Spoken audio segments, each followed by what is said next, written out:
Bienvenidos a Designaholic, el podcast que amplifica la conversación sobre la cultura del diseño y las industrias creativas a través de sus protagonistas.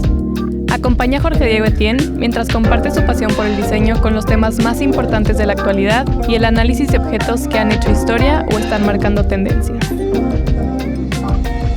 Bienvenidos. En el episodio de hoy, Jorge Diego e Iván Blasi recorren la exposición de Mies van der Rohe en México. Te dejo con Germán Ortiz para que conozcas más sobre esta exhibición. Hola, soy Germán Ortiz, responsable para los mercados de América Latina y España y Portugal de USM, una empresa suiza, fabricante de un sistema de modular de mobiliario. Y hemos traído esta exposición junto con IHO, que nos ha apoyado aquí localmente, nos ha ayudado muchísimo en todo lo que es la logística para traer todo esto desde Europa y apoyarnos con lo que teníamos por aquí. Pues bueno, nosotros somos de USM, sponsorizamos a la Fundación Mies van der Rohe desde hace más de 20 años y tenemos el privilegio de poder acompañarles en las exposiciones que van haciendo durante todo el mundo ya, no solo en Europa. Y este año hemos conseguido también apoyarles para que vengan aquí a México, y no solo en Ciudad de México, sino también en Guadalajara, y esperamos que sea súper interesante generar este debate en arquitectura, generar, un poco conocer qué es lo que se está haciendo y a dónde podemos llegar. Como los inicios de USM han sido la arquitectura y la Bauhaus principalmente, creemos que es muy interesante colaborar con Mies van der Rohe, con la Fundación Mies van der Rohe, para apoyar la arquitectura a nivel mundial. Al final, una empresa como la nuestra lo que quiere hacer es apoyar todas estas dinámicas culturales para que la arquitectura crezca y el diseño también vaya adelante. Bienvenidos a un episodio especial de Designaholic, que el día de hoy estamos en el Centro Cultural España y tenemos a nuestro primer invitado catalán, Iván Blasi. Bienvenido. Hola, buenos días. Iván nos acompaña del premio Mies van der Rohe de la Fundación Mies van der Rohe de España, y justo ahorita estamos en la que próximamente se abre exposición bienal del premio Mies van der Rohe. Bienvenido, Iván. Qué gusto tenerte aquí. Muchísimas gracias. El placer es mío. Encantado. Oye, Iván, platícame, ¿cómo es que se viene esta exposición a México? ¿Cómo llega aquí la exposición del premio Mies van der Rohe? La verdad es que ya hay muchos temas que se determinan en el premio que sabemos que, además de compartirlos por toda Europa, son temas que tienen un impacto y una importancia a nivel mundial. Y por lo tanto, el hecho de poder compartir situaciones que los miembros del jurado se han encontrado sobre temas de programas o temas de reutilización, temas de sostenibilidad, o cómo se utiliza el espacio público, cómo también se aprovechan o se utilizan los presupuestos, creemos que está muy bien poderlos presentar y debatir y conocer para mejorar allí en Europa con otros lugares del mundo. Y además, este año, en 2022, y por lo tanto es bienal, durante 22-23 tenemos estos debates, Tatiana Bilbao fue la presidenta del jurado y por lo tanto había esta otra conexión junto con la posibilidad de participar por primera vez con el premio en Mextrópoli, en el Festival de Arquitectura, y además aprovechando que España tiene la presidencia de la Unión Europea en este semestre y por lo tanto estamos aquí en el Centro Cultural de España durante este periodo. O sea que se conjugaron muchas cosas para que esto sucediera, y qué bueno, porque la verdad es que el premio Mies van der Rohe tiene pues ya una larga trayectoria impulsando la arquitectura en Europa, ¿no? Yo recuerdo desde que era estudiante ver las noticias de cada vez que había un premio y todas las obras, y muchos que fueron emergentes o que eran prácticamente, poco conocidos, a través del premio se catapultaron muchas de sus carreras. ¿Cuánto tiempo tiene el premio Mies van der Rohe? Empezó en 1988, es decir, en 1986 se abre por primera vez, otra vez, el pabellón Mies van der Rohe, y en 1986 Portugal y España acceden a la Unión Europea y por lo tanto ya hay como una ilusión por participar en proyectos europeos. Y se propone ya en el 86-87 a la Unión Europea, al Parlamento, que haya un premio de arquitectura, porque Europa en aquel momento era muy diferente a la que es hoy. y por lo tanto el conocimiento sobre qué estaba pasando a nivel de construcción, de transformación del territorio a nivel europeo no era tan directo o tan rápido como lo puede ser hoy a través de las redes, por ejemplo, o de otros mecanismos. Y por lo tanto era una manera de conectar gente, conectar realidades y permitir que cada vez fuera como más fluida este trasvase de conocimiento entre distintos lugares. Y por lo tanto en el 88 es la primera edición en la que gana un pequeño edificio bancario de un arquitecto que en aquel momento ya era muy conocido en Portugal, Álvaro Siza, pero que el premio le permite tener un reconocimiento a nivel europeo mucho más grande y luego, como esto lo cuenta él, el Pritzker ya le permite a nivel también mundial, ¿no? De manera que, bueno, se inicia el premio con estos jurados de distintos lugares, con propuestas de distintos territorios también y debates sobre todo, ¿no? Sobre qué significa, por ejemplo, construir algo contemporáneo, en aquel caso en un entorno de un pueblo con una arquitectura tradicional preciosa, pero cómo insertar un nuevo objeto allí. O sea que sí se estuvo participando en el premio antes que el Pritzker. Antes, él también tiene un pabellón Serpentine, ¿no? Sí. Antes del pabellón Serpentine. Sí. Y el premio fue uno de esos como el trackpad para llegar al... Esto ha ocurrido varias veces, que tenemos unos cuantos ganadores del premio de la Unión Europea, el premio Mies, que después han conseguido el Pritzker. Pero una de las diferencias fundamentales es que estamos hablando de los arquitectos, pero este premio ya desde el inicio se decide que se va a dar a una obra construida. Okay. Y obviamente hay un autor, y es muy importante porque sabemos todos los procesos que hay detrás de la culminación de una obra de gran calidad. De manera que se le da el premio al edificio. Esto significa que hay unos autores, pero también hay unos clientes, unos promotores, una gente involucrada en unos equipos.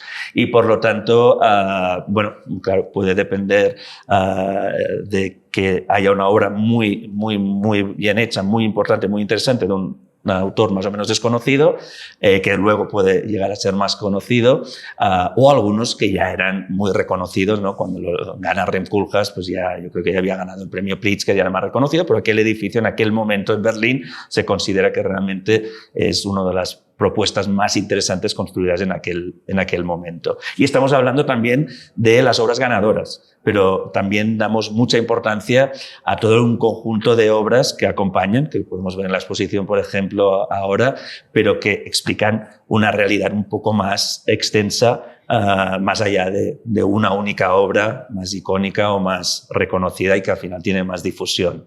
¿Qué otros, ya que estamos en el tema, nada más para hacer como doble clic, ¿qué otros Pritzkers han sido ganadores del premio Mies van der Rohe?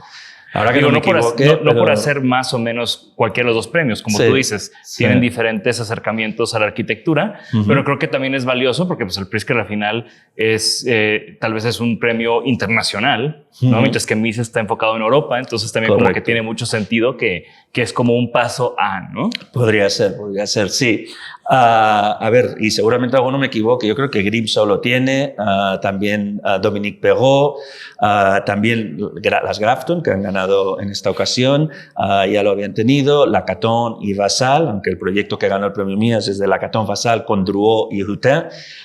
Luego de los inicios, Rem Koolhaas, Zaha Hadid, David Chipperfield. Tenemos estos que yo ahora mismo pueda como acordarme rápidamente. Creo que al final la conclusión es que son bastantes, ¿no? Y ahorita platicabas de algo bien interesante que es, primero, que se premia la obra, ¿no? Se premia porque al final es un esfuerzo colectivo y es un premio pues también colectivo, ¿no? Sí. Que se reconoce también, como tú decías, que esté muy bien ejecutado. Sí. Y al final también, pues, este año entraron, aquí está el número, ¿no? 532 obras nominadas. Sí. Y al final terminamos con ¿cuántos finalistas? Bueno, con 40 seleccionados, de los cuales hay un número que oscila entre 5 y 7 que el jurado puede ir a visitar. Es decir, sigue siendo muy importante esta posibilidad de visitar de tocar, digamos, el edificio. De vivirlo, de sentirlo. Exactamente, porque sabemos que las imágenes, ya sean fotografías o dibujos o vídeos, pues siempre pues, se puede, o bueno, siempre son interpretaciones, ¿no? Que se filma o se fotografía aquello que uno quiere y después también se puede retocar. Por lo tanto, cuando estás allá, estás viendo realmente aquello que te interesa ver o que quieres ver y hablar no solamente con los promotores o los clientes o los arquitectos, pero sino también con aquella gente que quizás le impacta aquella obra porque vive al lado o porque vive en ella o porque trabaja en ella. Entonces, este diálogo de los miembros del jurado con toda esta gente aporta una información muy, muy importante. Por eso es muy difícil una exposición de arquitectura, y de esto se ha hablado mucho, que puede o cómo puede ser para transmitir una serie de experiencias que si no las tenemos de primera mano, pues siempre son difíciles de transmitir. Y en este caso, 532 obras nominadas fue un poco excepcional porque hubo el COVID por en medio, entonces se quería ir con el jurado a visitar las obras y se amplió a 2 años y medio y por lo tanto aún hubo más obras. Pero bueno, el jurado tiene un trabajo brutal de llegar a una selección de 40 obras. Pero bueno, todo el panorama de todas estas obras explica distintas realidades dentro de Europa, ¿no? No es lo mismo ciertas formas de construir, digamos, en Armenia que no en Islandia, o de norte a sur, o entre Francia y Alemania, ¿no? Aún hay diferencias dependiendo de sistemas constructivos, conocimientos y también normativas, ¿no? Que pueden llegar a ser diferentes, aunque hablemos de Europa a veces como un conjunto más o menos homogéneo, realmente hay identidades diferentes y debates culturales que también son interesantes justamente por lo diferentes que pueden llegar a ser. Y no solo entre territorios o países, sino ya dentro de cada zona, de cada ciudad y por parte de todos los equipos de arquitectura. Entonces entran 532, el jurado lo reduce a 40, viaja. ¿Van juntos? Sí. Se agarran. Es una semana intensa, es decir, realmente muy intensa. ¿Tú los acompañas? De viajar, sí. Tenemos la suerte de que podemos acompañarles y bueno, para facilitarles el viaje, que realmente ellos estén concentrados solamente en realmente ver y conocer. ¿Quién es ese jurado? ¿Cómo lo componen? Ahorita hablabas de Tatiana Bilbao como presidenta del jurado de este premio. Sí, va cambiando cada vez. Sí. Es decir, cada edición, cada 2 años hay un jurado diferente. Entonces, lo discutimos, lo hablamos con un comité asesor que tenemos en el cual hay los directores de los museos de arquitectura de Europa. Y con ellos pues, hay una discusión sobre gente interesante que han conocido en los últimos años o que consideran que podrían formar parte del jurado, teniendo en cuenta, por ejemplo, que vengan de geografías diferentes dentro de Europa, ¿no? Que no sean todos del este o del oeste o del centro o del norte o del sur, que haya en este sentido como puntos de vista y conocimientos diferentes, ¿no? Porque la manera como se vive quizás en el norte de Europa, en los países nórdicos, es diferente del Mediterráneo. Pero también hay arquitectos en práctica que construyen, pero también arquitectos que son críticos y que por lo tanto son más teóricos o que escriben. Hay gente que son urbanistas, otros dedicados quizás al detalle más pequeño, a la construcción de una vivienda unifamiliar, podríamos decir. También hay sociólogos o políticos que han estado muy involucrados en la mejora de una ciudad, de manera que en los últimos años los jurados, a veces ha sido un poco criticado, son bastante heterogéneos. No se conocen entre sí las distintas personas. Tenemos unas conversaciones online para que se empiecen a conocer y vayamos también entendiendo sus intereses o aquellas cosas que ellos creen que deben destacarse. Y por lo tanto, bueno, en esta ocasión surgieron una serie de nombres de personas y tuvimos la suerte de poder presidir el jurado con Tatiana Bilbao, pero también está Mia Hack, una arquitecta sueca que trabajó con Herzog y de Meuron y con Nouvel y ahora tiene su propio estudio, también después de París en Suiza, o Marcel Smets, que es un urbanista con mucho recorrido y un gran conocimiento de la escala grande de la ciudad, de las infraestructuras, y hablaba mucho, porque cuando hablamos de arquitectura realmente hablamos de paisaje, hablamos de edificio, hablamos de espacio público, de paisaje, de urbanismo. También estaba una directora de un museo de arquitectura que también participó, y después también estaba una directora de un festival de arquitectura y que es periodista. También Georg Pendel, que fue el presidente de las asociaciones de arquitectos de Europa y por lo tanto tenía un conocimiento diferente.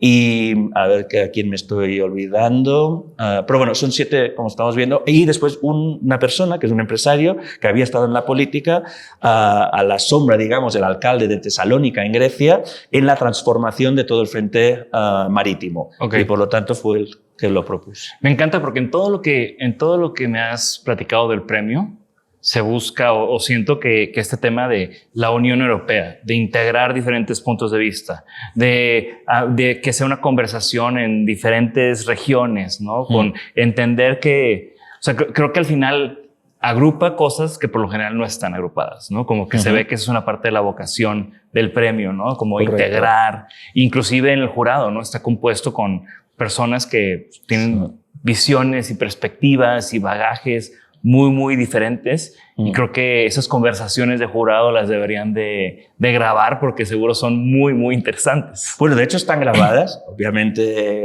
están editadas. Ajá. Y aquí en la exposición hay un vídeo corto que expresa alguna de estas, estas conversaciones, ¿no?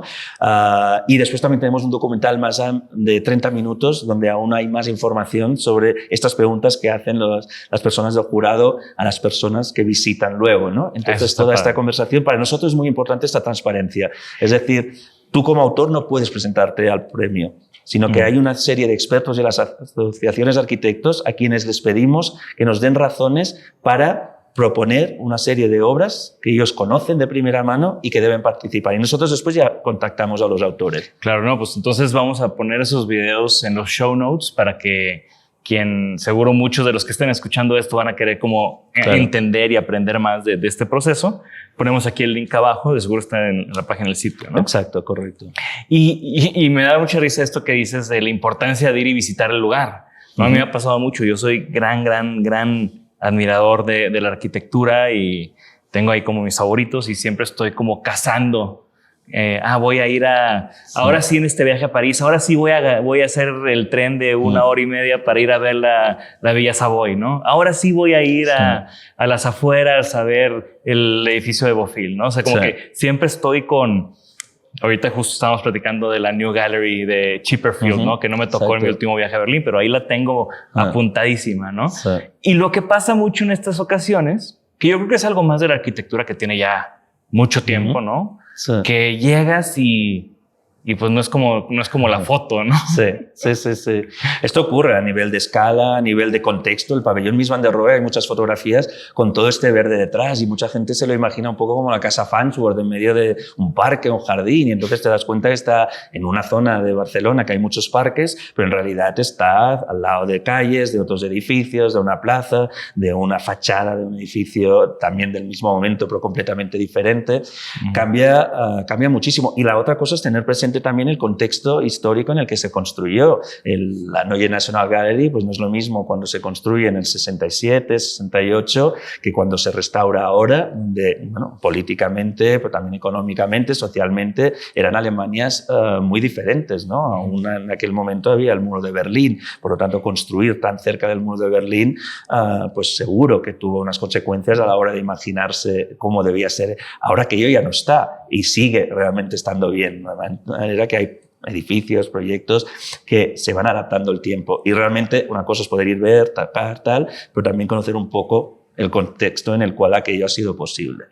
¿Tienes en estos recorridos que hicieron con la exposición actual, cuál de estas piezas crees que fue una sorpresa positiva? Sí. Supongo que estas son las que no hubo sorpresas negativas, obviamente, pero ¿cuál fue ese lugar donde llegaste y dijiste está mucho más increíble que las fotos que ya se veía increíble, ¿no? Quizás es muy fácil la respuesta, pero realmente a mí me pasó muchísimo porque es muy difícil de entender o o de comprender el edificio ganador que es el Townhouse de Grafton Architects en Londres, en the Kingston University. Es un edificio que en fotografías está muy bien, es como estéticamente atractivo, pero es absolutamente esencial entender las alturas, cómo funcionan las circulaciones, para que, por ejemplo, aunque estén bailando con la música a tope en la entrada, en el pequeño auditorio abierto que tienen, subes las escaleras al primer piso, vas un poco hacia la derecha y ahí hay gente estudiando y casi no se oye nada del sonido que hay abajo, de manera que todos estos detalles conforman un lugar donde realmente es muy agradable estudiar o estarse muchísimas horas por diferentes razones, y que en las fotografías, los vídeos, nosotros no, ya os lo digo, no hemos sido capaces tampoco de transmitir, estoy seguro, aunque haya los vídeos y todo esto. No, y la energía que tiene un campus universitario. Sí, exacto. Digo yo que estoy ahí metido en el TEC de Monterrey. Exacto. Y me toca visitar todos los campus. Cada campus tiene una energía diferente, pero todos tienen una gran energía. Al final juntas a cientos de estudiantes y pasa eso. ¿No? Sí. Por eso aún realmente ir a los lugares, tal como nosotros también hemos sido educados, es fundamental, ¿no? Y es cuando...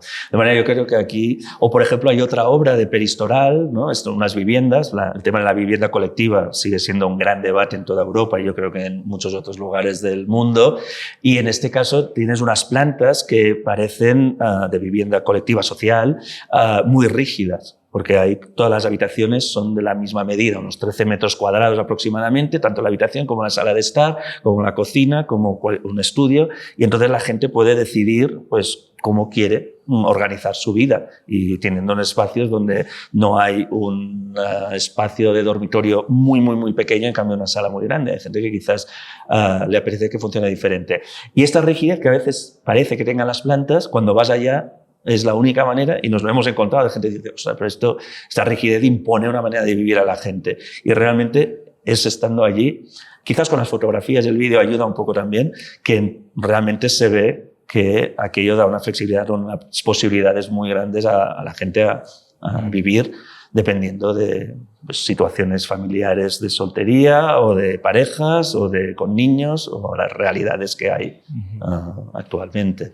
Y ahorita hablamos del tema de vivienda social, ¿no? Sí. O sea, la exposición está organizada como por núcleos temáticos a partir de estos finalistas. Correcto. ¿no? Entonces, exacto. Está esta obra de vivienda social y alrededor hay otras obras similares. Ya con el ganador del campus de Kingston, también alrededor hay como proyectos que tienen que ver con educación, instituciones educativas. ¿Cuáles son otros núcleos temáticos que encontramos este año en la exposición? Hay muchos de temas de colaboración o de cooperativismo, y el Fritz 23, que es una obra en Berlín, en una zona donde la gentrificación estaba echando a mucha gente, no solo que ya no podía tener una vivienda, pero sino también pequeños comercios o negocios. Y entonces un grupo de gente lo que creó es un Baugroup, que vendría a ser más o menos como una cooperativa, pero no de vivienda, sino una cooperativa de pequeñas industrias creativas, podríamos decirlo, ¿no? O de comercios. Y por lo tanto hay una tienda de bicicletas, hay un pianista, hay un despacho, un estudio de arquitectura que también tiene una revista muy importante de arquitectura, de manera que son pequeños negocios, digamos, compartidos con una serie de espacios, y además también hay unas pequeñas viviendas, hay un espacio de una escuela no para niños sino para adultos, y por lo tanto todo este tema de cooperativismo y de colaboración, de trabajos realizados a partir de discusiones y de debates, de abajo para arriba, este es otro punto. La otra es la reintroducción, podríamos decir, de la producción, en este caso, por ejemplo, agrícola en las ciudades. Mucha agricultura pues cada vez se aleja más de los centros de las ciudades, pero en el caso de la granja del ferrocarril en París, pues se buscan maneras para, bastante en zona céntrica, reintroducir la producción agrícola permitir que gente que no tenía techo, que no tenía vivienda, pues pueda vivir en un lugar, poder aprender cómo funcionan ciertos aspectos de la agricultura, que esto alimente a un restaurante y acabar con una economía circular a partir del compost que también producen sobre las sobras y que realmente se pueda reintroducir a esta gente. Y por lo tanto también vemos proyectos de estos de reintegración social. Y un tema muy importante en Europa es la recuperación de espacios, ¿no? Obviamente es el viejo continente, hay edificios que tienen siglos y que necesitan... O sea, que han caído en desuso o que la gentrificación los alcanzó y se tiene que hacer algo con ellos. Hay mil razones, ¿no? Pero creo que eso es algo también que se ve mucho en el premio. ¿No? Sí, esta vez lo vemos muchísimo y hace unos años con la Catón Basal, cuando ganaron junto con Drouot y Hutten por las viviendas de Burdeos, claro, ya se veía que, bueno, quizás en los años 60 o 70 viviendas de 30 metros cuadrados pues podían dar una solución en aquel momento a temas de inmigración, pero que actualmente se necesita mucha más ventilación, la calidad de vida tiene que... Y por lo tanto, en vez de derribar y construir de nuevo, que ellos defienden absolutamente y además lo demuestran que económicamente sale peor, además a nivel de energía necesaria, pues también se reduce, sí, lo que haces es transformar, añadir, o cambiar y dar otras oportunidades a construcciones existentes. Y es verdad que lo vemos en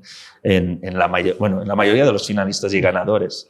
Y a mí se me hace muy curioso que no hay como categorías, no hay nada más. Pues al final ustedes pueden trazar ciertas tendencias, ¿no? De seguro unos años es más popular cierto tema que otro.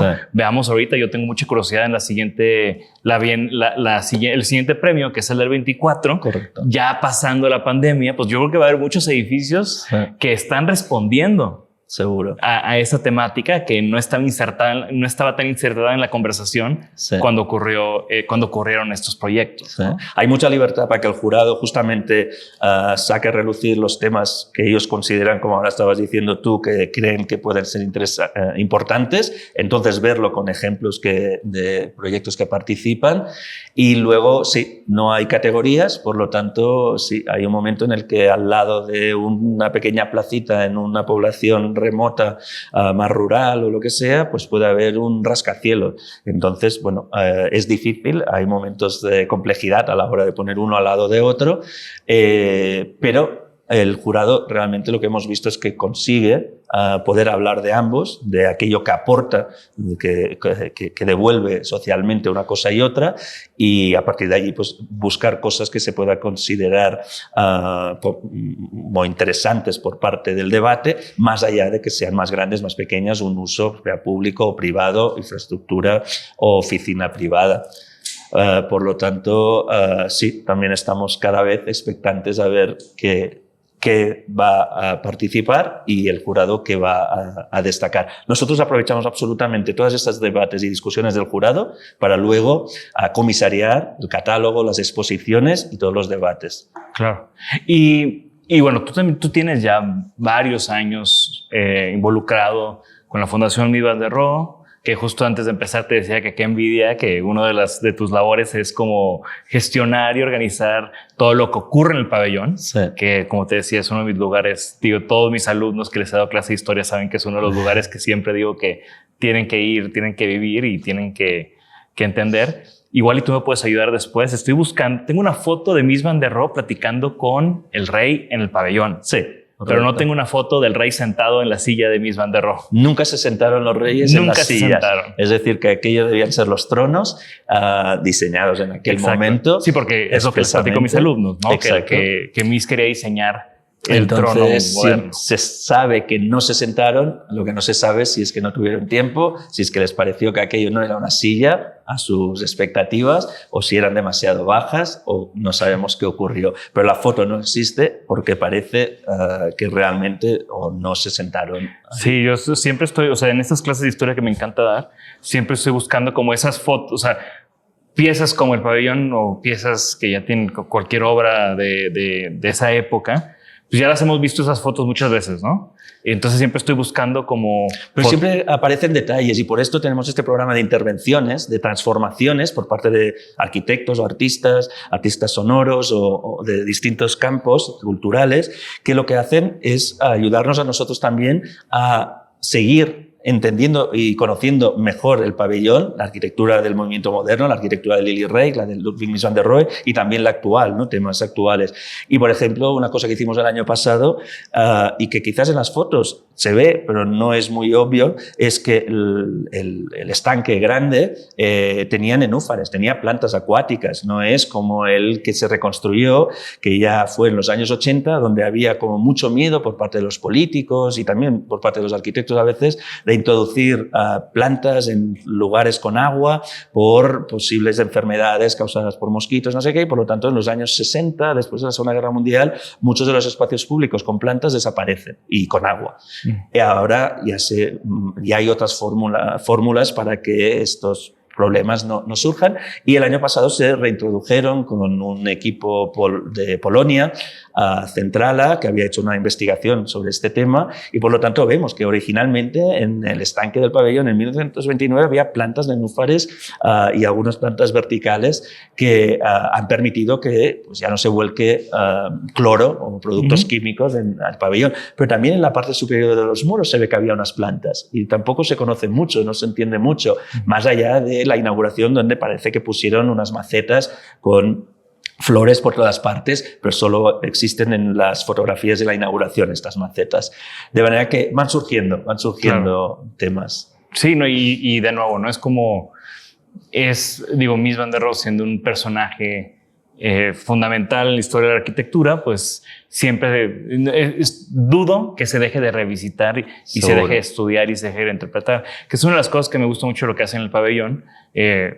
A mí no me ha tocado ninguna de esas instalaciones, las he visto obviamente, tengo muy presente la que hubo de Ai Weiwei, que creo que tú estuviste también ahí, ya estabas ahí involucrado cuando pasó eso, ¿no? Exacto. Y es pues darle un lienzo a un artista para que dé su observación y nos haga tener una experiencia diferente en un lugar que tiene casi 100 años, ¿no? Exactamente. Tiene 100 años. Si fuera el original, siempre nos preguntamos si sería posible hacer todo esto siendo una réplica y, por lo tanto, habiendo vivido más que el original, pero siendo una copia, pues nos permite de momento, no sabemos si en 100 años ya será otra cosa, pero nos permite, por ejemplo, en el caso de Ai Weiwei, pues llenar de leche y de café a las dos zonas líquidas, podríamos decir, del pabellón, pero también con visiones o con maneras de entender el pabellón externas o de otras backgrounds culturales, ¿no? En este caso, pues, un artista chino que había vivido en Nueva York, ¿no? Y que se vuelve a China y que ahora vive en Europa, ¿no? Pero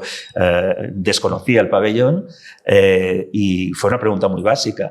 ¿Qué es aquello del pabellón que cambia? Porque lo veía todo muy estático. Los muros parece que no envejezcan, cosa que no es verdad, y Andrés Jaque, por ejemplo, habla en su propuesta sobre esto. Y le dijimos, bueno, el agua se evapora y hay que ir reponiendo, y por lo tanto, a partir de este momento decide intervenir con las dos partes de agua.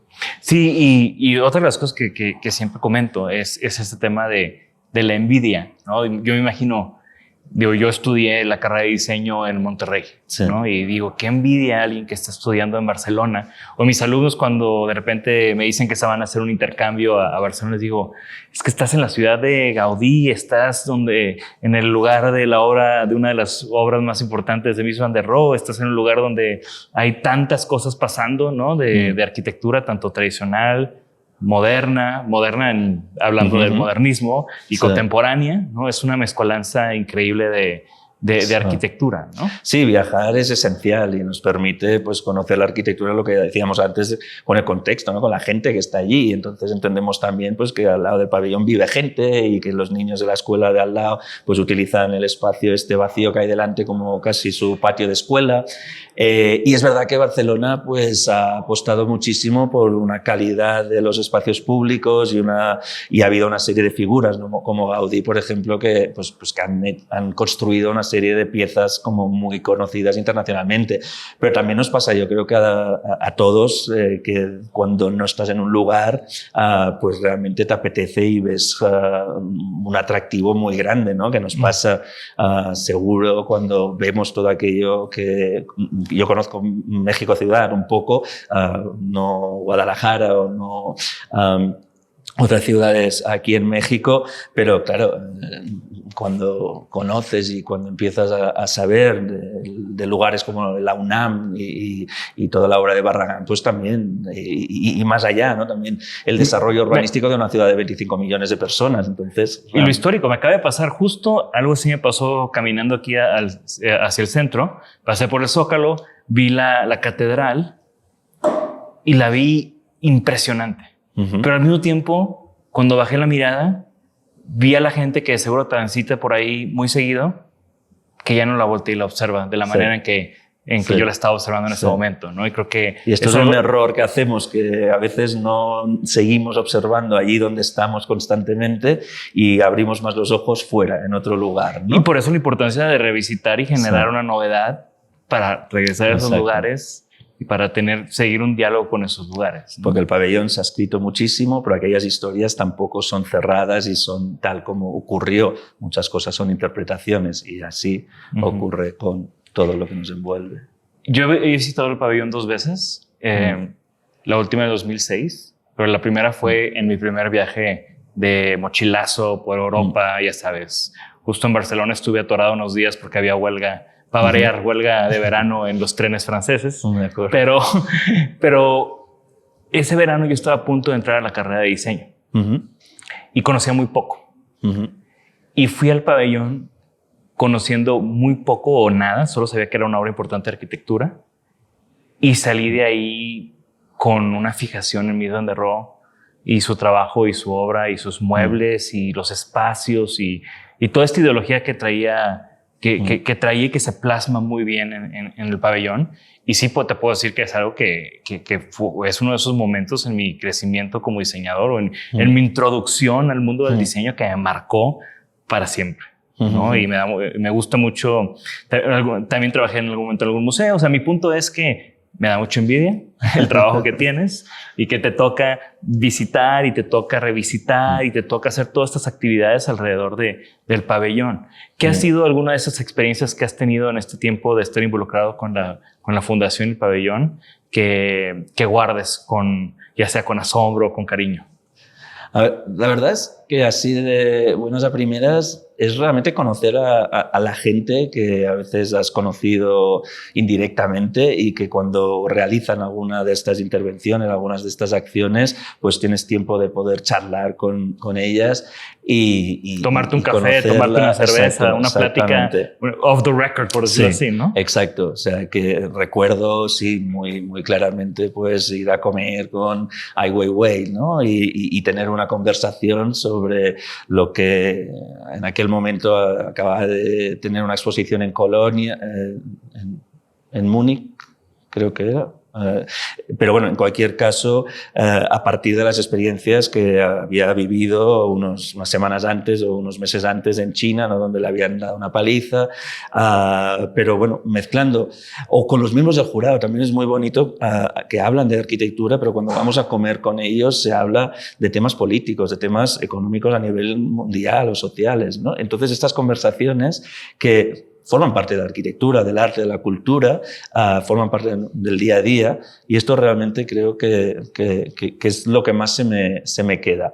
Y luego sí, se hace este esfuerzo de aquella experiencia, pues intentar comunicarla y compartirla con más gente.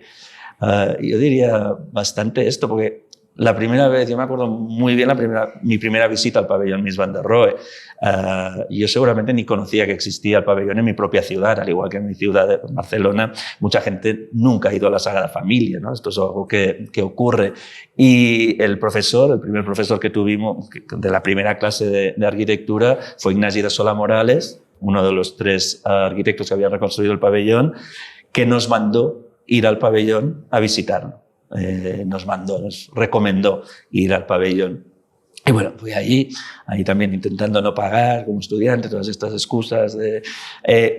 Y luego, en unas semanas después de examen, dibuja la planta del pabellón Mies van der Rohe, después de la visita que teóricamente teníamos que haber hecho todos. Y no es tan fácil dibujar la planta del pabellón, ahora ya la podría dibujar, ¿no?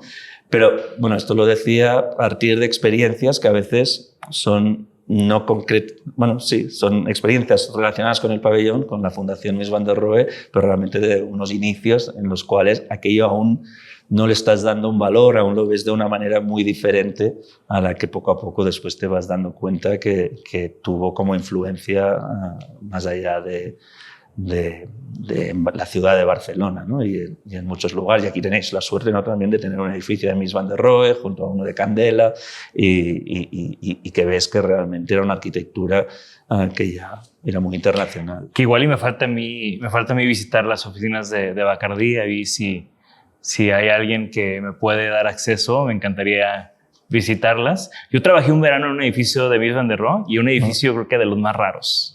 Que es el Museum of Fine Arts de Houston, que es curvado, ¿no? Y es una ampliación de un edificio neoclásico. Y que además ahora tiene al lado el de Stephen Hall, ¿no? Sí, y que están conectados. Sí, cuando yo trabajé no estaba el de Stephen Hall, lo acaban de abrir, sí, pero lo visité este verano. Sí. Tengo mucho cariño a ese museo, pero el túnel que conectaba el edificio nuevo, que ahorita no recuerdo exactamente quién es, con el edificio Mies van der Rohe, es un túnel diseñado por James Turrell.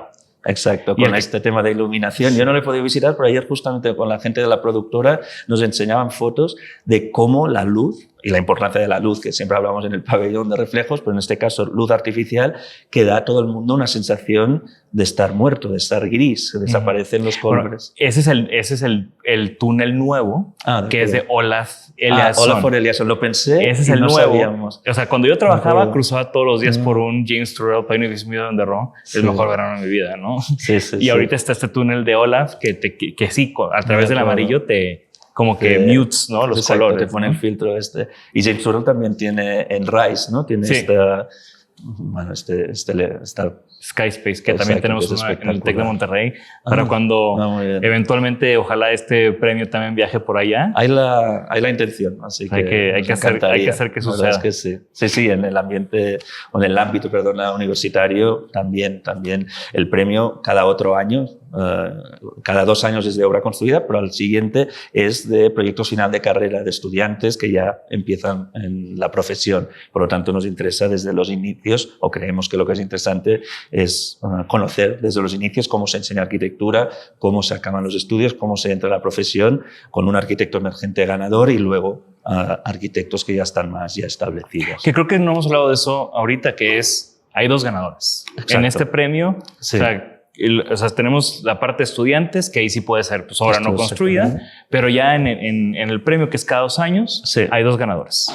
Uno es emergente, otro establecido. Y otro establecido. El emergente es muy abierto y es un debate que se tiene con los miembros del jurado, pero es a un grupo de arquitectos que no tienen obra previa, o al menos una obra destacada que se haya publicado, y que realmente ven un gran potencial en este equipo los miembros del jurado. Y es interesante porque yo diría que fue en 2005 que NL Architects están en Ámsterdam, en los Países Bajos, ganaron con el Basketball en Utrecht el arquitecto emergente, el premio de emergente, y luego en 2017 ganaron como ya estudio establecido con la obra de transformación de Clayburg en Bijlmer en Ámsterdam. De manera que ahí pues, fue la primera vez y de momento única en la que ves un equipo que realmente ha ido desarrollando su manera de entender la arquitectura,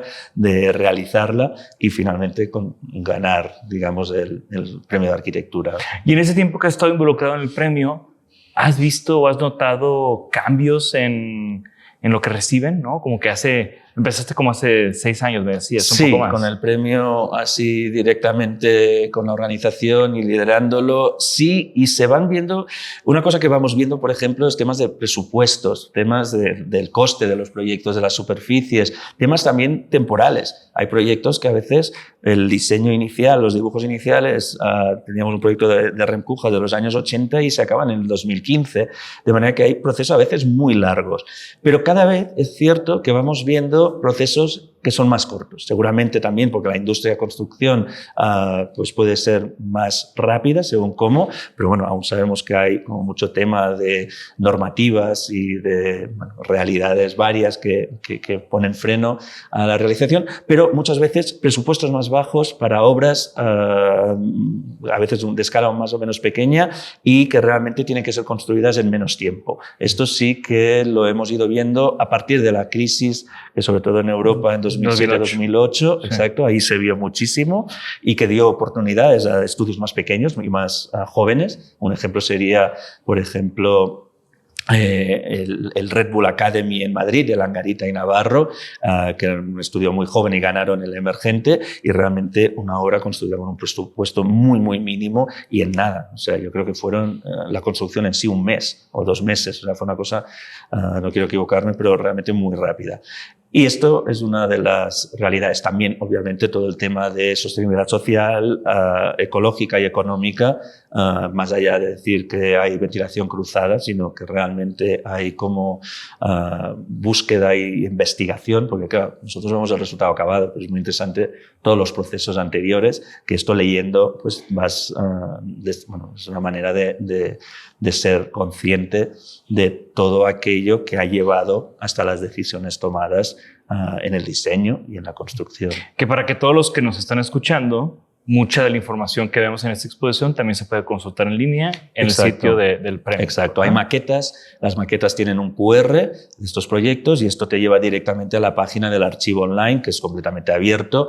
Ahí hay casi a 5.000 obras desde los inicios y ahí hay información de planos, de dibujos, de toda la información que podemos, que tenemos. Y justamente ahora la estamos transformando, toda esta base de datos, para que sea mucho más accesible, mucho más fácil de poder también hacer conexiones. Sí, porque ya con tantos años, pues ya se puede hacer una buena investigación a través de los proyectos del sitio. De hecho, tenemos estudiantes, sobre todo asiáticos, que vienen allí a la Fundación Mies van der Rohe y entonces ahí tienen todas las carpetas físicas, aunque está casi todo digitalizado, y hacen trabajos, ¿no?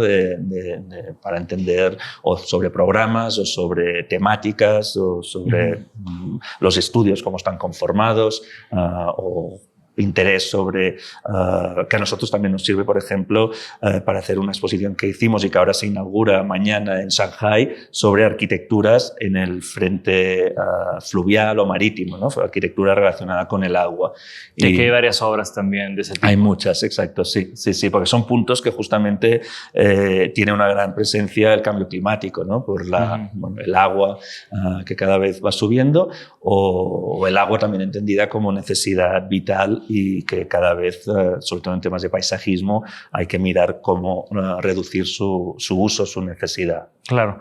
Y bueno, ahorita que tocas el tema de estudiantes y arquitectos emergentes, una pregunta que siempre hago a mis invitados es ¿qué consejos, o sea, con esta experiencia que tú tienes organizado en el premio, los premios se convierten en una parte muy importante, los concursos, los premios son una parte muy importante de la carrera, sobre todo del inicio de una carrera, de un despacho, de un arquitecto, de un diseñador, lo que sea, ¿no?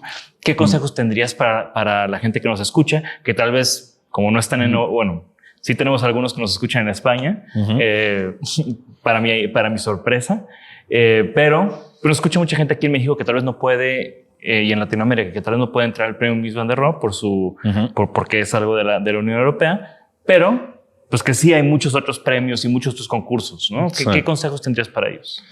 Bueno, la verdad es que obviamente en el mundo del diseño, de la cultura de la arquitectura, la pasión es esencial. Realmente si ya se ha decidido estudiar la carrera y después seguir con la decisión de construir, pues es realmente algo que es duro, pero que realmente no se debe perder nunca, como esta pasión, al mismo tiempo que no dejarla pisar por el abuso a veces en ciertas situaciones económicas, ¿no? de trabajo, pero también entender que es una profesión muy amplia y y por lo tanto pues puede dar lugar a temas de comisariado, a temas sociales y mucho más amplio. Por lo tanto, realmente es ir viendo a partir de los estudios hacia dónde uno se siente como más interesado, que realmente hay como campos muy abiertos y muy diferentes, y los premios pues permiten dar un reconocimiento, permiten realmente pues en momentos que a veces son duros, ¿no? de la profesión, pues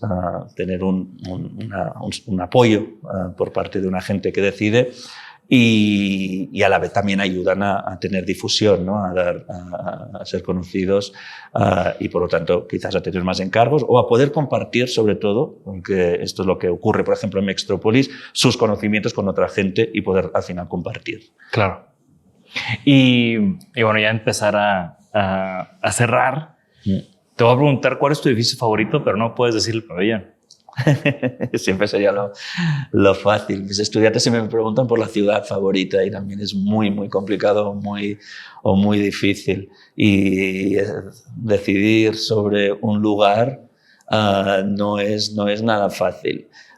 De los que haya como conocido, y muchas veces ocurre, mientras voy hablando y diciendo cosas, voy pensando a ver cuál podría ser la respuesta. Ya me di cuenta. Pero claro, a veces... Pueden ser varios o puede ser, no tiene que ser el absoluto, pero... También hay un momento en que hay como toda una parte histórica y de lugares que ya llevan ahí un tiempo y que se han ido adaptando, y ahora no me acabo de salir ningún ejemplo concreto, pero que realmente me impresionan muchísimo, ¿no? y que aún se puedan leer de maneras muy diferentes.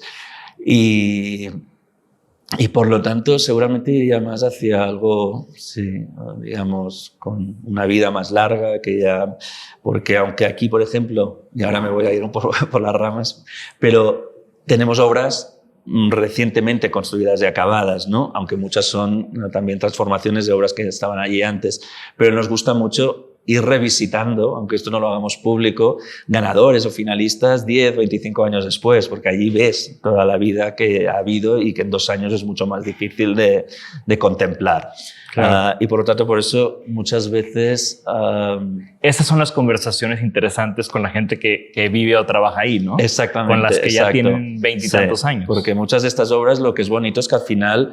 ahora destacan porque las han acabado de construir, pero después se integran y forman parte del paisaje del día a día de la gente, ¿no? Lo que decíamos, muchas veces quizás la catedral ya no la miramos porque forma ya parte de una realidad.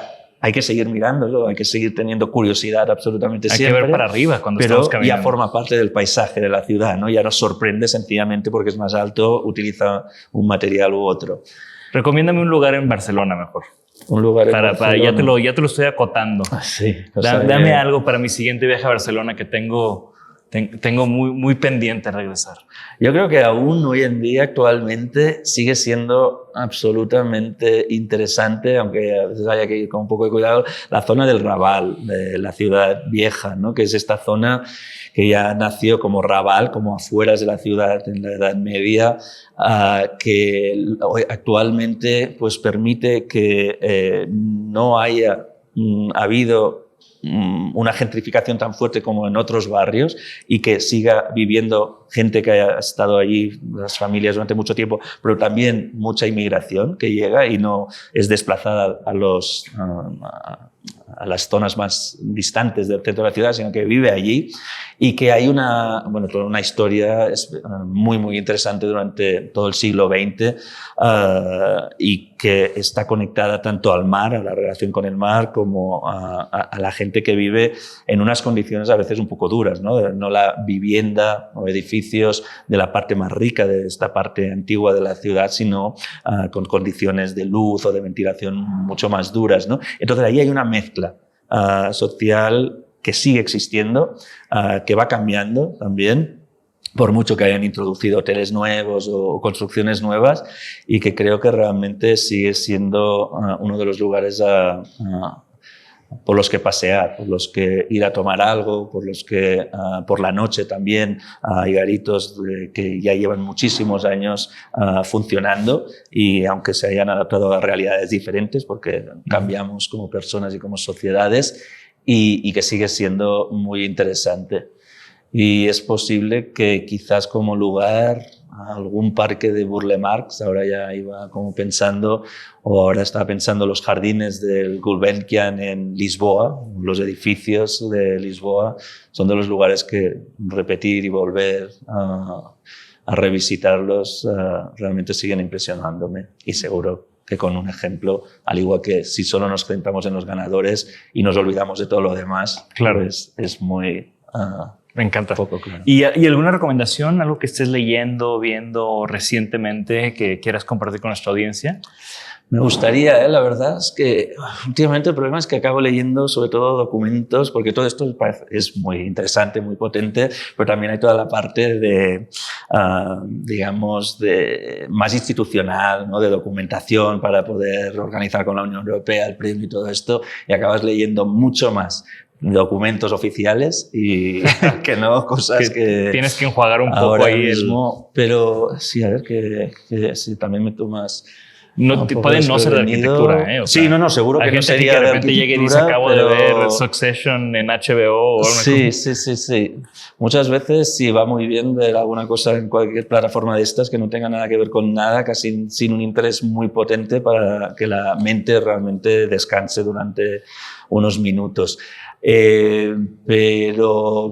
A ver, no, ahora voy a exagerar, pero ahora que estaba hablando del Raval y estamos haciendo una intervención en el pabellón con Terence Gower, que justamente habla de este momento del pabellón en el año 29 y cómo era este barrio, el Raval, que entonces se llamaba el barrio chino, en los años 20, ¿no? Y que quizás, no se sabe, pero mucha de la gente que venía de fuera a Barcelona le interesaba o tenía cierta curiosidad por esta zona de la ciudad. No sabemos si Mies estuvo allí o no, ¿no?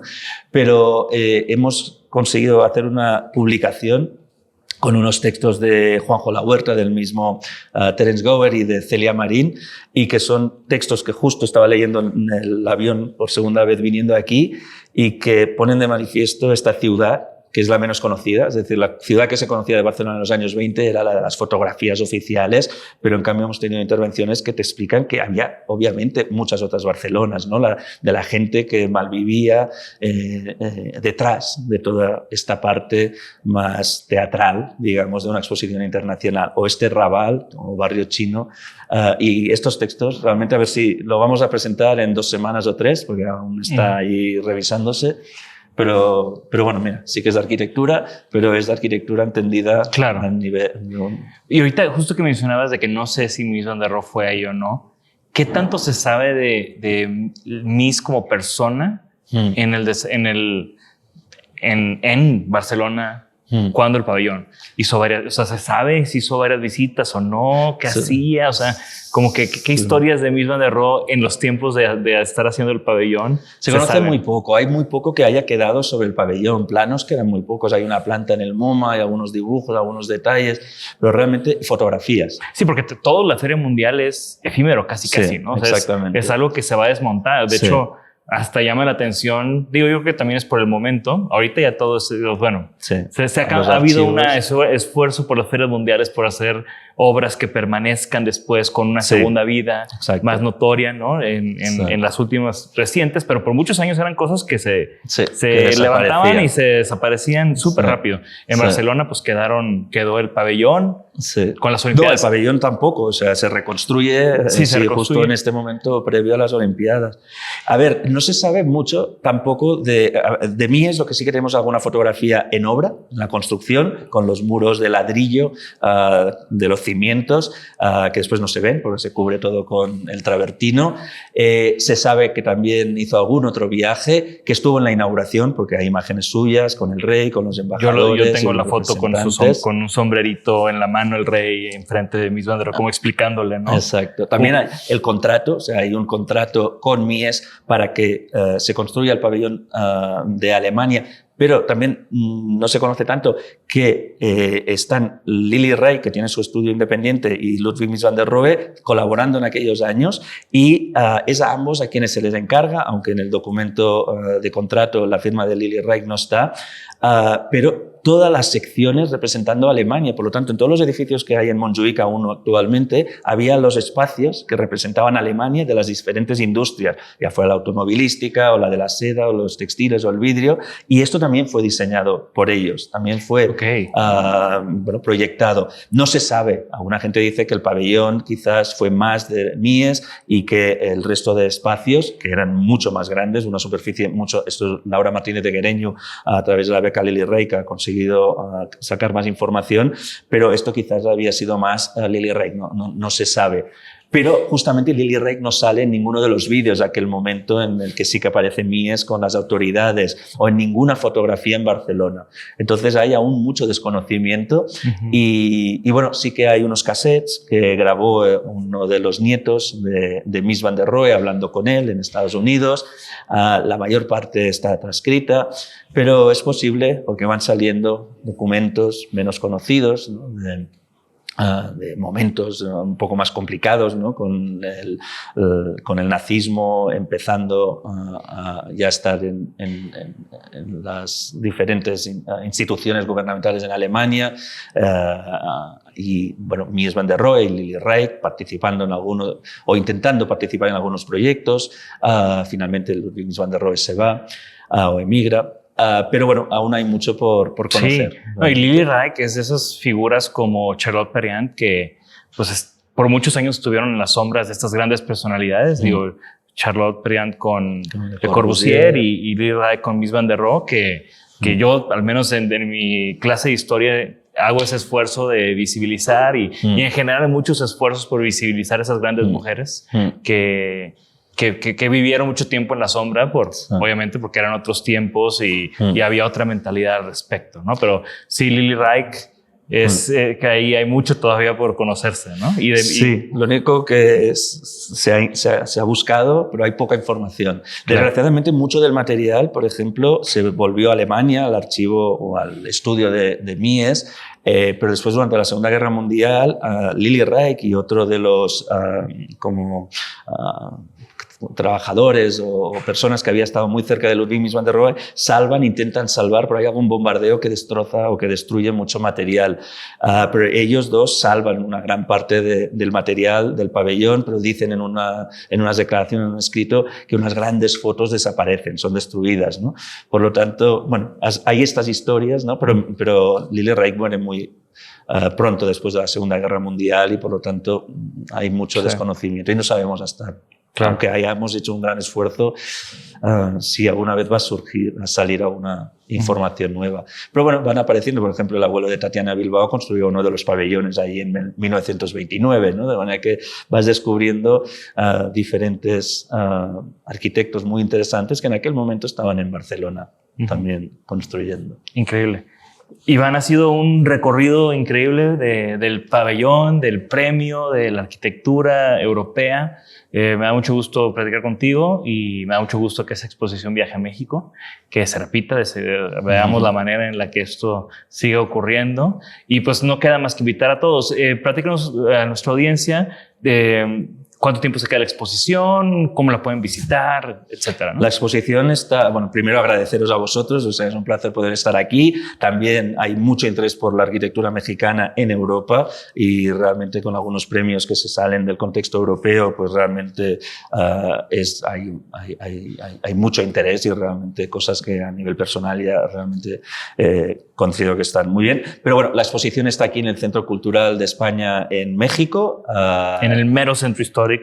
Sí, la catedral queda aquí delante, de hecho, y se quedará hasta el domingo 19 de noviembre, de manera que va a estar un mes y medio largo, y entonces se viajará a Guadalajara, a la Feria Internacional del Libro, porque la Unión Europea es la región invitada este año y por lo tanto estará presente allí, y después, bueno, las maquetas tienen que volver a Europa, porque hay una exposición, la misma exposición exposición va a ir a Dublín, donde las Grafton viven, y entonces ya estaremos también en el próximo ciclo de 2024. Pero bueno, vamos a ver y tenemos muchas ganas de continuar esta conexión. Excelente. Pues de nuevo, Iván, gracias. Nosotros aquí vamos a poner todos los links de lo que hemos hablado, que la gente se ha hecho un clavado en la página de la fundación. Yo la he incluso tomado en varias ocasiones porque es muy vasta la información y sobre todo, pues ya el recorrido que tienen desde 1988 organizando este premio. Pues como hemos dicho, ¿no? Muchos arquitectos ahí tuvieron sus primeros pininos en este premio. Y qué padre que esté en México. Entonces, y no queda más que también agradecer a USM y a IHO, nuestros patrocinadores. USM, como lo platicamos en la introducción, muy involucrados también en que esto sea posible, que esta exposición ocurra y que el montaje sea tan hermoso. Y pues obviamente también IHO, nuestros queridos patrocinadores, que aunque no estemos grabando en su show, en alguno de sus showrooms, pues estamos aquí en la Ciudad de México gracias a ellos. Recuerden que la conversación no termina aquí. Pueden dejar sus comentarios en nuestras redes sociales, en nuestro canal de YouTube. Comenten. ¿Ya conocían el premio Vision de Ro? ¿No lo conocían? ¿Conocen a los ganadores de este año? Estoy seguro que Iván y todo su equipo van a estar pendientes del impacto que el premio tuvo aquí en México, y Design-Aholic va a ser uno de esos lugares donde van a estar observando sus comentarios. Así que no dejen de participar. Gracias por escucharnos. Por favor, suscríbanse al podcast y síganos en nuestras redes. Nos pueden encontrar como Design-Aholic MX. Y para que la conversación continúe, deja tu comentario. Me interesa mucho conocer tu opinión. También te puedes registrar a las 5 de la semana un newsletter con lo más relevante del diseño, arte y arquitectura directo en tu mail. Mi nombre es Jorge Diego Etienne y esto fue Design-Aholic.